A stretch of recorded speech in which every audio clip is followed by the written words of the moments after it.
Now, the UK's first ever inclusive Christmas grotto for children with visual impairment opens in Camden in London today. The Guide Dogs Christmas Grotto has been designed in collaboration with families and children with visual impairment and aims to create a magical and immersive experience for everybody. So, to tell us all about it, I'm joined now by Head of Accessibility at Guide Dogs, Alex Pepper, as well as River, and also mother and daughter Hannah and Everly. So welcome to all of you, and thanks so much for talking to us. First of all, let's find out what this grotto is all about. Alex, talk us through it. This is going to give children with visual impairments a great experience. So tell us how it works. No, of course, so thanks for having us. So the grotto, as you said, is the first of its kind of an inclusive grotto for children and young people with a vision impairment. So the idea is we're trying to bring Christmas to life in more than one way other than vision. Obviously, Christmas is quite a visual experience with all the lights, decorations, bright colours. So we're trying to bring it to life through other senses, you know, the smell, the touch, the feel. You know, there's a great experience here today for the children. They get to do some cookie decorating, they get to work in the elf's workshop. Of course, they get to meet the big man himself, read a story with him. So really excited and can't wait for the kids to start turning up shortly. Well, yes, and Everly, I don't know if I can ask you a question, because I think you haven't gone in the grotto yet, have you? But are you excited about it? What are you looking forward to? Are you excited about the grotto? Yes. How excited? Super. And what are you looking forward to in the grotto? Who do you think you might meet in there? Santa Claus. Santa Claus? Really? No way. Yeah, she's very excited. Like you say, we've not been in just yet, but we've had a quick look around and it looks incredible. Absolutely. Oh, perfect. And Hannah, you obviously have come across grottos in shopping centres and wherever we come across them generally. Have you been cautious about taking Everly in before, given that grottos can be dark and possibly scary to someone who has visual impairments?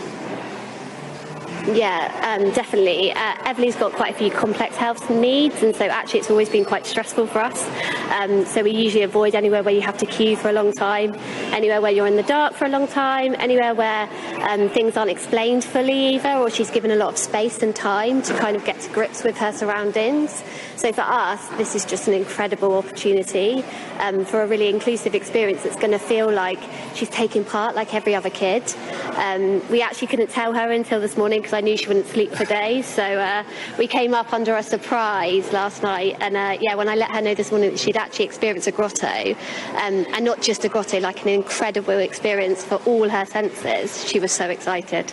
Oh, that's so fantastic. And is there a sense that sometimes children with visual impairments feel like they're missing out at Christmas? You know, as we heard there from Alex, that sense that there's lots of, you know, lights and things to see that it's harder for them to enjoy?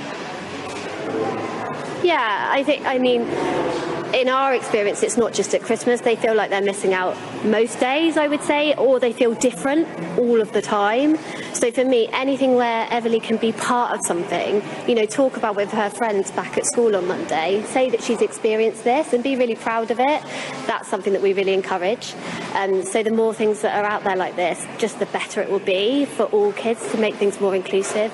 And for those with a visual impairment, just actually giving them the time, the space and appealing to all their other senses is going to make such a difference this Christmas.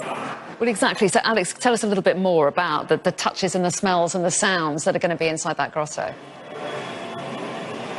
Well, I don't want to give too much away because Everly sits next to me, of course, and she hasn't gone through yet, as you said. But I will say that I could smell a lot in here right now. Myself, this is my guide dog here, River, and it smells like Christmas, and I'm sure it's going to feel like Christmas when Everly goes for the grotto.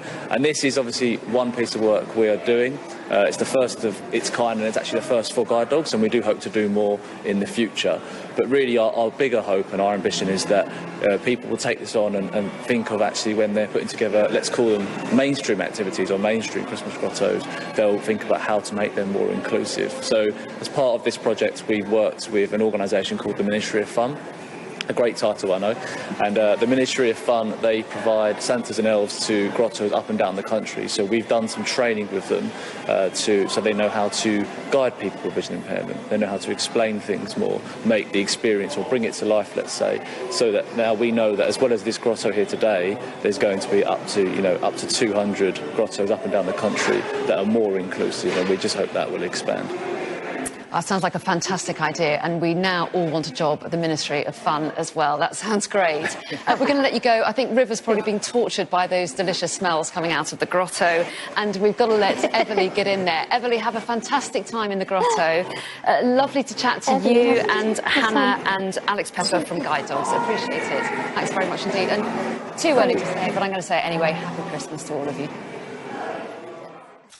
Now then, let's check on the weather.